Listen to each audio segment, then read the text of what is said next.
嘛是和桥倒摆有关系议题，这人互人讲厝边死都有无死冰刀，因为拄着这款厝边，互人讲为着要停家己的车，毋但是乌白刷人的车，刷来佫用花卡来占位。新北市土城一个桥倒摆的人，伊登去厝内，甲车插伫咧因兜楼骹的巷仔口，结果伊楼的厝边为着要停伊的自家用，对方伫咧停车的过程无细力弄到伊的乌倒摆，害伊的乌倒摆过去敲着伤。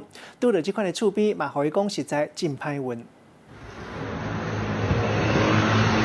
刷完一只，刷落来搁刷另外一只，真骨啊，真够工，真无简单，将11台乌托摆拢总刷完啊！这个查甫人搁检查一个四周围，确定会当停车才放心。敲来敲去，就是要甲车停入去遮尔下小的所在，真正是真考验技术。就算边仔有人斗相共，但这个查甫人也是弄着别人的车。你撞到别人车，也没有下来看，对人家的车不闻不问。弄着别人的机车嘛，无来小借问，互人弄的机车车主实在是足生气的，铺影片来咧指控。 这个厝边为着家己会当停车，根本都无咧管其他的人，毋拿大主大义来刷车，甚至伫平常时啊，都会用花摘来咧占位。大家停在那是机车嘛，本来就是互相。可是你停汽车，那汽车不在的时候，怎么会摆花盆？但是，互人指控乱刷车的这个一楼的徛家，呛转去讲其他的车主违规停伫咧红线，而且巷仔内是公共空间，大家拢有权利会当使用。因为其实这个巷道是大家共有。